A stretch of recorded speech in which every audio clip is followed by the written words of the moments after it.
तो कल के लेक्चर में हम लोगों ने वॉर्म के बारे में पढ़ा था। इसके अलावा हम बल्कि बात करते हुए आ रहे थे साइबर क्राइम्स की, कंप्यूटर सिक्योरिटी की। फिर हमने साइबर क्राइम के बारे में पढ़ा कि साइबर क्राइम क्या होता है। साइबर क्राइम जो है वो बाय मीन्स ऑफ कंप्यूटर जो भी आप क्रिमिनल ऑफेंस करते हो उसको साइबर क्राइम कहते हैं। फिर उसके बाद हमने कुछ कॉमन साइबर क्राइम्स के बारे में भी पढ़ा था कि साइबर क्राइम्स कौन कौन से होते हैं। उसके बाद फिर हमने हैकर के बारे में पढ़ा था कि हैकर कौन होता है। तो हैकर एक कंप्यूटर एक्सपर्ट होता है जो सॉफ्टवेयर बनाता है और इलीगली दूसरों के कंप्यूटर में इंट्रूड करता है या उनकी एक्सेस किया जाता है। फिर उसके बाद हमने बात की थी क्रैकर की, कि जिस तरह से हमारे बहुत सारे स्टूडेंट्स जो हैं वो हैकर बनना चाहते हैं, वो बेसिकली हैकर नहीं बल्कि क्रैकर बन रहे होते हैं क्योंकि वो इन सॉफ्टवेयर्स को यूज़ करते हैं। उसके बाद फिर हम आगे चले और हम लोगों ने मैलिशियस सॉफ्टवेयर यानी मॉलवेयर्स के बारे में और उनकी कुछ टाइप्स के बारे में पढ़ा था, जिसमें से हमने दो टाइप्स डिस्कस कर ली थी, कंप्यूटर वायरसेस और वॉर्म। और फिर इन दोनों में फर्दर हमने जो है इनमें जो बहुत ज़्यादा मशहूर पॉपुलर जो वायरसेस थे या पॉपुलर वॉर्म्स थे उनको भी डिस्कस किया। इसके अलावा हमने एक इंफॉर्मेशन शेयर की थी कि जो सबसे पहला कंप्यूटर की दुनिया में वायरस बना था उसको ब्रेन का नाम दिया गया था, और वो माशाअल्लाह से दो पाकिस्तानी भाइयों ने बनाया था लाहौर। आज हम तीसरी मॉलवेयर की टाइप के बारे में पढ़ेंगे और वो है स्पाईवेयर। स्पाई किसे कहते हैं? छुप के किसी को देख के जो है वो स्पाई करना होता है, ठीक है। जिस तरह से आपके स्पाई कैम्स का नाम आपने सुना होगा, स्पाई कैमरास जो लगे होते हैं, ठीक है, वो छुपे हुए होते हैं, नजर नहीं आते किसी को, लेकिन वो रिकॉर्डिंग कर रहे होते हैं। तो सेम इसी तरीके से आपके कंप्यूटर के अंदर कोई ऐसा कैमरा अगर आ जाए, मतलब जो आपकी इंफॉर्मेशन जो आप उसमें टाइपिंग कर रहे हो, जो आप लिख रहे हो, जो इंफॉर्मेशन आप उससे शेयर कर रहे हो, उस पर स्पाइंग कर रहा हो, या आपकी नेटवर्क ट्रैफिक को जो स्पाई कर रहा हो, यानी नेटवर्क पे आप डेटा शेयर करते हो ना, एक कंप्यूटर से दूसरे कंप्यूटर में जाता तो वो हवा में नेटवर्क में जाता है, किसी रास्ते से जाता है। अगर कोई रास्ते में ऐसा स्पाई करने वाला बैठा हो सॉफ्टवेयर जो कि आपके जाते हुए पैकेट्स को देख रहा होगा कि इसके अंदर क्या इंफॉर्मेशन पड़ेगी, तो वो स्पाईवेयर की कैटेगरी में आ सकता है, ठीक है। Spyware programs are developed to spy on computer users by gathering information about their activities on the computer. तो अगेन वही वाली बात है कि ये स्पाई करता है कंप्यूटर यूजर के ऊपर, किस तरीके से उसकी वो इंफॉर्मेशन हासिल करता है जो वो कंप्यूटर के अंदर एक्टिविटीज परफॉर्म कर रहे हैं, तो उन एक्टिविटीज की इंफॉर्मेशन इसको मिल रही होती है, ठीक है। Spyware is developed for personal benefit of the creator, और ये अक्सर लोग अपने खास बेनिफिट के लिए करते हैं। मतलब जिस तरह से हम कोई सॉफ्टवेयर, कल हमने बात की थी की लॉगर की, तो की लॉगर अगर हम किसी के कंप्यूटर के अंदर डाल देते हैं तो उससे हमें अपना पर्सनल बेनिफिट मिल रहा है ना। और वो की लॉगर क्या कर रहा होता है? वो उस चीज़ पे स्पाई कर रहा होता है कि आप क्या टाइप कर रहे हैं, वो आपकी हर टाइपिंग पे स्पाई कर रहा होता है, ठीक है।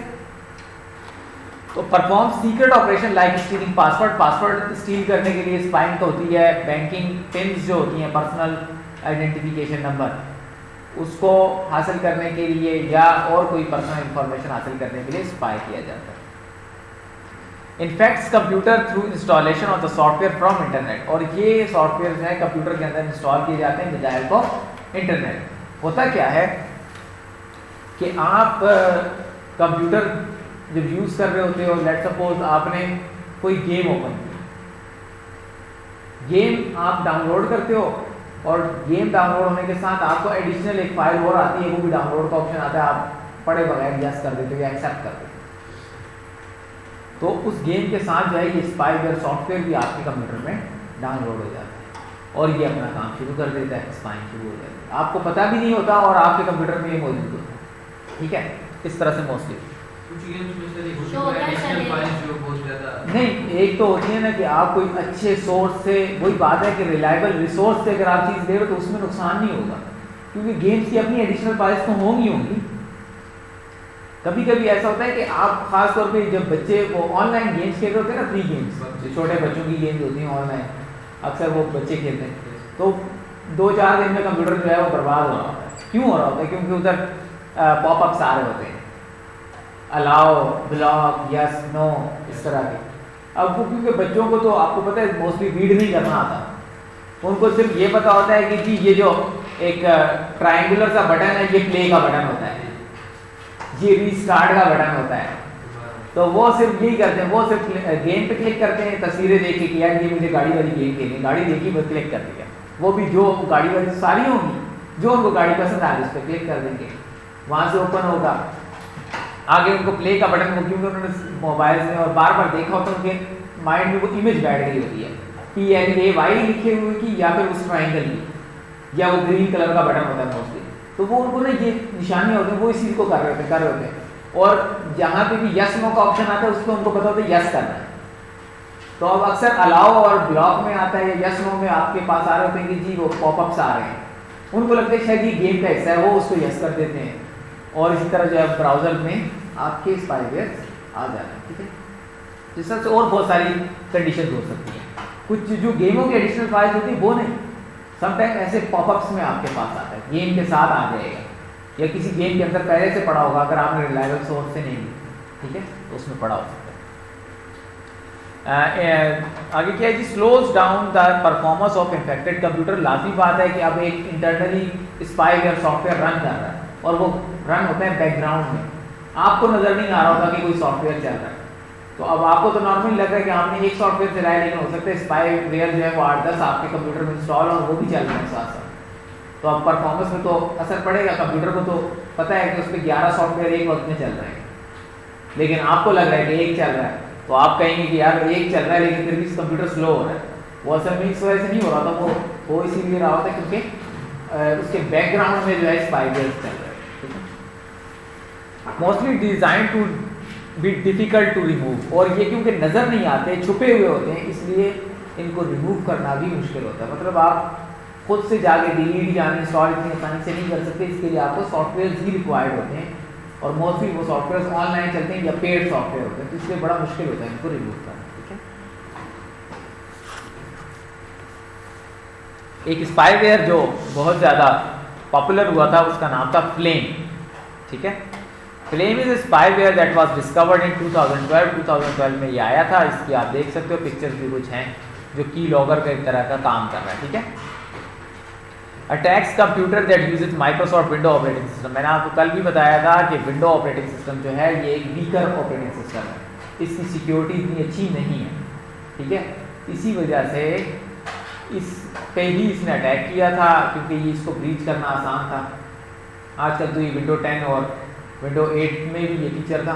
अब इनका जो अपना एंटीवायरस आ गया ना, मतलब अब आपको विंडो डिफेंडर के ज़रिए आप अपने विंडो को डिफेंड कर सकते हो, आपको अलग से एक्सप्लिसिटली कोई एंटीवायरस सॉफ्टवेयर डालने की ज़रूरत नहीं पड़ती। लेकिन पहले ये चीज़ें नहीं थी, तो उस वक्त बहुत आसान था इसको ब्रीच करना, और आप इंटरनेट जैसे ही लगाते थे, खासतौर पर विंडो XP में, तो आपने अपने नेट लगाया तो आपके हफ्ते में 2-3 मरतबा विंडो बर्बाद हो जाती थी, इतने वायरस आ जाते थे, तो रोकना इतना मुश्किल है। ठीक है, known as one of the most sophisticated spyware used for the purpose of espionage.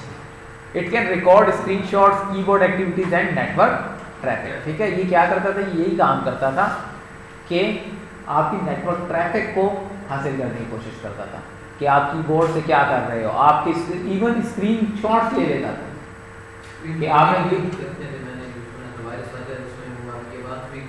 हाँ बिल्कुल ऐसा होता है। वो आपके क्योंकि आपके कंप्यूटर के अंदर माइक लगा होता है ना, वो माइक को भी एक्टिव कर देता है, स्क्रीनशॉट्स भी ले रहा होता है, और अगर किसी में वेबकैम लगी हो तो इवन वो वेबकैम्स को भी एक्टिवेट कर सकते हैं, कैमरे के साथ वीडियो बना सकते हैं। बिल्कुल ऐसा होता है, ऐसा होता है। ठीक है, it has the ability to turn on the computer microphone and record conversation over Skype. ये देख लो, आप जो अगर किसी से स्काइप पे बातें करो तो ये इवन उसको भी रिकॉर्ड कर लेता था।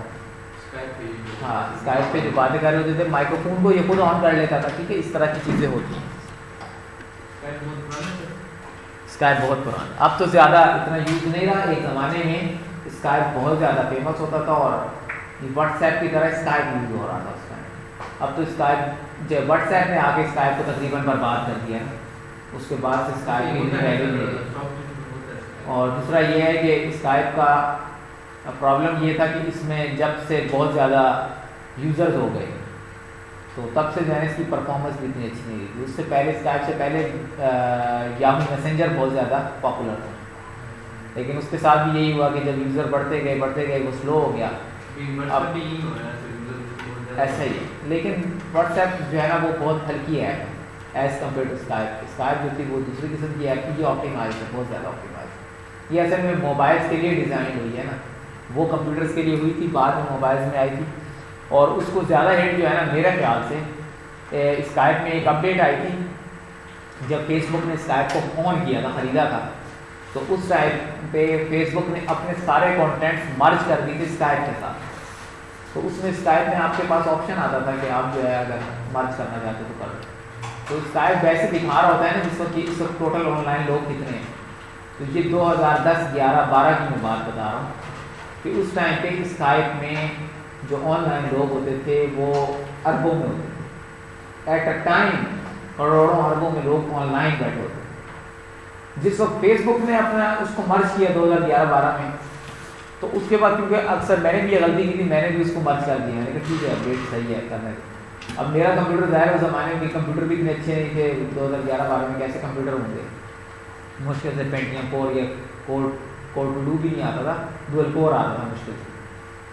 तो उन सिस्टम में मैंने जब किया वो सिस्टम ही मेरा बेचारा बैठ गया। वो स्काइप ऑन करता था, फिर वो 15 मिनट तक स्काइप ऑन ही होती रही, क्योंकि अब फेसबुक पे हर बंदे के 400-400, 500-500 फ्रेंड्स हैं। अगर वो भी स्काइप पे आ गए तो वो डायरेक्टली जो है ना, वो अगर पहले 1 अरब यूजर्स थे तो वो फिर कई अरब तक पहुँच गए। तो इस वजह से फिर वो स्लो हो गया था बहुत ज़्यादा। ठीक है, अब मालवेयर गाइड। अच्छा, अब नेक्स्ट जो हमारा वो है मालवेयर है। हम 4 टाइप्स हमने डिस्कस की थी कि सबसे पहला कंप्यूटर वायरस होता है, फिर वॉर्म्स होते हैं, फिर स्पाईवेयर होते हैं। जो लास्ट है वो है adware. Adware is a malware that attaches itself to free software on the internet and infects computer when such software is downloaded. Adware जो होते हैं ये एड्स होते हैं, ठीक है ना, और ये अक्सर फ्री चीज़ों के साथ ही आते हैं। मतलब आप इंटरनेट पे जो फ्री सॉफ्टवेयर आपको मिलते हैं, या अक्सर वेबसाइट होती हैं जो ऐसे सॉफ्टवेयर क्लेम कर रही होती है कि आपको फ्री मिलेगा, हालांकि वो होता फ्री नहीं। वो कहते हैं यहाँ से डाउनलोड करें हम आपको फ्री देंगे, उनके साथ अक्सर ये एडवेयर अटैच होते हैं। और एडवेयर जो है मोस्टली अनाइंग होते हैं, मतलब ये आपके कंप्यूटर को ऐसा कोई बहुत ज़्यादा नुकसान नहीं पहुँचाते, तो सिर्फ क्या होता है एड्स आते रहते हैं और अनाई करते हैं, ठीक है, तंग करने वाले होते हैं। Popup advertisements during execution of infected program. और आप जब भी वो फ्री सॉफ्टवेयर रन करते हो तो जैसे ही वो रन करते हो साथ ही एड्स खुलना शुरू हो जाते हैं आपके कंप्यूटर पर, ठीक है, और अक्सर वो एड्स जो हैं वो बैड मटीरियल से रिलेटेड भी होते हैं। सोल्यूशन इसका सोल्यूशन ये है कि popup block option in browser, ठीक है, आपके ब्राउज़र के अंदर एक ऑप्शन होता है जिसको कहते हैं ब्लॉक पॉपअप्स। अगर वो आप एक्टिव रखो तो आपके पास एड्स कभी भी नहीं है, मतलब एड ब्लॉकर्स आपके पास ब्राउज़र में आते हैं बिल्ट है। तो अगर आप एड ब्लॉकर्स ऑन रखो तो फिर आपके एडवेयर इतनी आसानी से आपके ब्राउज़र को हिट नहीं कर सकते। सम एडवेयर में also collects user information without permission. कुछ ऐसे एडवेयर भी होते हैं जो आपकी इन्फॉर्मेशन भी हासिल करते हैं, ठीक है जी। अब कंप्यूटर वायरसेस के बारे में कुछ बात कर लेते हैं कि some computer experts create malware such as virus, spyware, worms etcetera and spread them through internet. आपको पता है कि वायरसेस बनाने वाले कौन होते हैं, वो भी सॉफ्टवेयर डेवलपर्स ही होते हैं, क्योंकि वायरस खुद भी एक सॉफ्टवेयर होता है, तो इनको बनाने वाले भी सॉफ्टवेयर डेवलपर्स होते हैं या कंप्यूटर एक्सपर्ट्स होते हैं, जो कि वायरसेस बनाते हैं या स्पाईवेयर बनाते हैं या वॉर्म्स बनाते हैं और उनको नेट पे फैला देते हैं। It is very important to understand how malware spread. हमें ये पता होना बहुत ज़रूरी है कि मालवेयर फैलता कैसे है और किस तरीके से हम इसको प्रोटेक्ट कर सकते हैं। तो सबसे पहला सवाल ये है कि हाउ मालवेयर स्प्रेड्स, कि मालवेयर कैसे फैलता है। तो यहाँ पे आप देख सकते हो 4-5 रीज़न इधर डिस्कस किए गए हैं जहाँ जिन रीजंस के ज़रिए मालवेयर फैल सकते हैं, और इस पर अगर आप एहतियात करोगे तो आप मालवेयर से ज़्यादा से ज़्यादा बच सकते हो। सबसे पहले इन्फेक्टेड फ्लैश ड्राइव और सीडीज। अगर किसी फ्लैश ड्राइव यानी यूएसबी को या किसी सीडी में वायरस लगा हुआ है तो वो जितने कंप्यूटर्स में लगाई जाएगी मालवेयर जो है वो उन कंप्यूटर में फैल जाएगा। तो एक ज़रिया क्या है कि वायरस जो है वो यूएसबीज या सीडी ड्राइव के ज़रिए फैलता है। तो अगर आपकी यूएसबीज क्लीन नहीं है तो फिर आप किसी और के कंप्यूटर में ना लगाओ अनटिल अनलेस के उसके कंप्यूटर में कोई एंटी वायरस सॉफ्टवेयर हो। और अपने कंप्यूटर में भी आपको चाहिए कि एंटीवायरस सॉफ्टवेयर रखो ताकि किसी और की यूएसबी आपके कंप्यूटर को इन्फेक्ट ना कर सके, बल्कि यूएसबी इस्तेमाल करने से पहले उसको चेक ज़रूर करो कि आया ये साफ है या नहीं। ठीक है। Malware can spread through infected flash drives and CDs and infect computer if antivirus is not installed। ठीक है। अगर एंटी मालवेयर या एंटीवायरस इंस्टॉल नहीं है तो ऑब्वियसली अगर आप इन्फेक्टेड यूएसबी या सीडी लगाओगे तो आपका कंप्यूटर भी वायरस से इफेक्ट होगा। पायरेटेड सॉफ्टवेयर, पायरेसी किसे कहते हैं कि एक सॉफ्टवेयर है जिसका रजिस्टर वर्जन जो है वो पैसों में बिकता है और आप क्या करते हो, आप उसकी अनऑथोराइज्ड कॉपी ले लेते हो फ्री में। जिस तरह पायरेटेड बुक्स भी आती हैं, ख़ासतौर पे रैन एंड मार्टिन की बुक है, इंग्लिश की जो ग्रामर की बुक है ना, रैन एंड मार्टिन बड़ी मशहूर है। तो ये बुक क्योंकि इंग्लिश राइटर्स की लिखी हुई है और ये इसका जो ओरिजिनल एडिशन है वो काफ़ी महंगा आता है, 1000-2000 रुपये का बाहर से इम्पोर्ट हो। उसमें यह है कि अगर वो आप खरीदते हो तो उससे राइटर को भी फ़ायदा होता है क्योंकि राइटर की जो परसेंटेज होती है उसको मिलती है कॉपी राइट्स पर। लेकिन उसी का पाकिस्तान में जब वो आ जाती है बुक तो लोग क्या करते हैं कि वो उसकी कॉपी बना देते हैं और अपने पास से, मतलब वो प्रिंटिंग प्रेस वाले उस बुक को, एक बुक को खरीदते हैं पैसों में 1000 रुपये की, उसके बाद उसकी कॉपी बनाते हैं थके हुए पेज पे, सस्ती कॉपी। सेम वही बुक होती है बस सिर्फ जो है ना अपने पेजेस पे प्रिंट करते हैं और सेम गत्ता वगैरह सब कुछ लगा के उसी कलर का सारे एडिटिंग करके एज इट इज कॉपी बना के बाजार में बेचते हैं 200-200 रुपये की, 300 रुपये की, क्योंकि उसमें उनको 40-50 रुपये कॉस्ट पड़ रही होती है। तो वो 1000 रुपये के खर्च करने के बाद उस पर लाख रुपये कमा रहे हो। उससे राइटर को फ़ायदा नहीं हो रहा था लेकिन जो ये पब्लिशर होते हैं 2 नंबर उनको फ़ायदा हो रहा था। तो वो पायरेटेड एडिशन होते हैं, सस्ते मिल जाते हैं लेकिन होते पायरेटेड है, इलीगल है वो। सेम इसी तरीके से सॉफ्टवेयर पायरेसी की होती है कि software piracy refers to making of unauthorised copies of copyrighted software and distributing it. कि कोई कॉपीराइटेड सॉफ्टवेयर है जिसका कॉपीराइट आपके पास नहीं है लेकिन आप उसकी गैर कानूनी अनऑथोराइज्ड बगैर परमिशन के कॉपी बनाते हो और उसको फिर सेल करते हो। Pirated software on CDs are common source of spreading malware as most of them are infected. और अक्सर ऐसा होता है कि जो पायरेटेड सॉफ्टवेयर होते हैं इनमें पहले से वायरसेस मौजूद होते हैं और इनको इस्तेमाल करने से आपका कंप्यूटर इन्फेक्ट हो जाता है। ठीक है जी। उसके बाद है नेटवर्क एंड इंटरनेट। आपको पता है कि सबसे बड़ा वायरसेस का सोर्स नेटवर्क और इंटरनेट है। सबसे ज़्यादा जो आपके कंप्यूटर को वायरसेस लगते हैं वो इंटरनेट के जरिए लगते हैं। ठीक है। Computers connected to network get infected with malware when information is exchange with other computer. जब भी आप दूसरे कंप्यूटर से इंटरेक्ट करते हो तो मालवेयर लगने का खतरा होता है। Computer get infected while using internet. कैसे?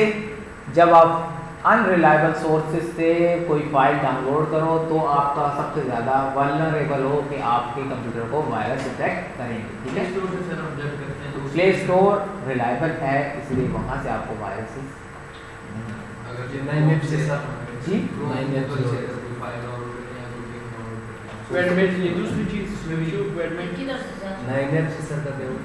बेटा देखो अक्सर वेबसाइट ऐसी होती है ना जहाँ पे फ्री सॉफ्टवेयर मिल रहे हो और अक्सर में सॉफ्टवेयर होते ही नहीं है, जस्ट लिंक्स होते हैं। इधर क्लिक करो free, click here to free download. आप क्लिक करते हो एक और पेज खुल जाता है, उधर लिखा होता है उस पर करो एक और खुल जाता है। करते करते जो है ना अचानक से आ जाएगा एक सॉफ्टवेयर डाउनलोड हो जाएगा, एक्जी फाइल डाउनलोड हो जाएगी। आप समझो कि सॉफ्टवेयर डाउनलोड हो गया, उसका नाम भी सॉफ्टवेयर वाला लिखा होगा, ओके करोगे वो सॉफ्टवेयर खुलेगा ही और आपके कंप्यूटर में वायरस लग जाएगा। थोड़ी देर में आप देखोगे कि अचानक से नए फोल्डर बनने शुरू होते हैं, बहुत सारे मसले। ठीक है। इस तरह तो कोशिश करो कि जब भी आपने सॉफ्टवेयर डाउनलोड करना है तो उसकी ऑफिशियल वेबसाइट से करो, फ्री लिंक से ना करो। ठीक है। हाँ तो वो तो खैर अच्छी रिलायबल साइट्स है ना, वो तो अच्छी साइट्स है आप। और ख़ास तौर पे HTTPS जो हो ना वो तुम पे कोशिश किया करो कि ज़्यादा से ज़्यादा उधर ब्राउज करो। ठीक है। फिर ब्राउजिंग इन्फेक्टेड वेबसाइट। कुछ वेबसाइट्स भी ऐसी होती हैं जिनमें ऑलरेडी वायरसेस मौजूद होते हैं। ठीक है। तो उनको भी अगर आप विजिट करो तो वहाँ से भी वायरस लग सकता है। इसके अलावा ईमेल अटैचमेंट्स के जरिए वायरसेस भेजे जाते हैं। जिस तरह आई लव यू वायरस को आपने देखा था कि वो जो है ईमेल अटैचमेंट के जरिए आता है। Opening email attachment from an unknown address और फ्रॉम स्ट्रेंजर। ठीक है। कभी भी आप अननोन एड्रेस स्ट्रेंजर से अगर ईमेल रिसीव करते हो और उसका अटैचमेंट को ओपन करते हो तो उसमें भी खतरा हो सकता है कि वायरस है। इवन ओपनिंग और downloading email attachment from a friend और फैमिली कैन बी डेंजरस, क्योंकि अक्सर लोग जो हैं वो ईमेल भेजते हैं, अटैचमेंट भेजते हैं, लेकिन उनको खुद भी नहीं पता होता कि जो ये अटैचमेंट भेज रहे हैं ये आया सही सॉफ्टवेयर है या कोई मालवेयर है। तो इस तरह से भी हो सकता है, ठीक है ना। Malware can be pass by email attachment. ठीक हो गया। कल इंशाल्लाह हम पढ़ेंगे कि इनसे बचा कैसे जा सकता है, ठीक है।